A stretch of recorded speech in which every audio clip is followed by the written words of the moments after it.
संगत जी, प्यार से कहना धनंकार जी और फिर से आपके समक्ष आए हैं एक कहानी लेके बाल संगत की।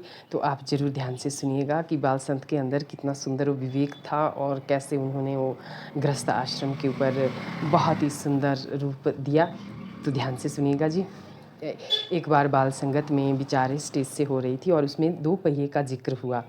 तो महात्मा ने कहा कि रथ के जो 2 पहिए होते हैं वो तभी ही रथ ठीक चलता है जब दोनों पहिए ठीक हो। अगर रथ का एक पहिया खराब हो जाता है तो फिर रथ डामाडोल होने लगता है और सवारियों के गिरने का डर रहता है।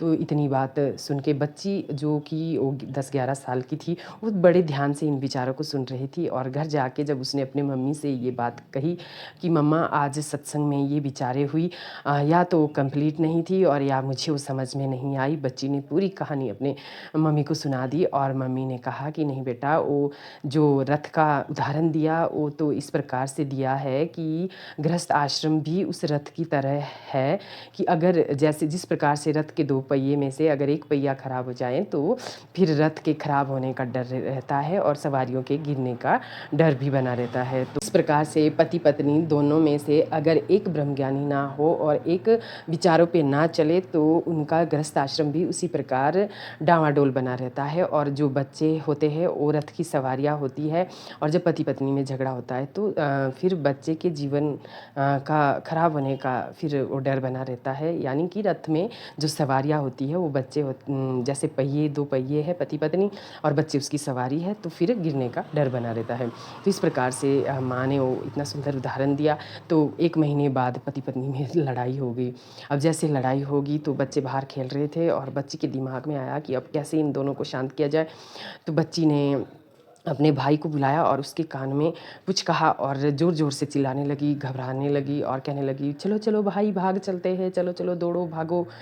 तो ये बात जैसे ही आवाज़ बच्ची की माँ ने सुनी तो माँ जल्दी से बाहर आई और कहने लगी कि, "क्या हुआ बेटा?"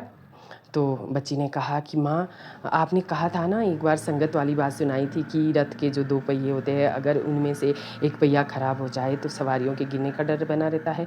आज तो रथ के दोनों पहिए खराब है इसीलिए हम भाग रहे हैं।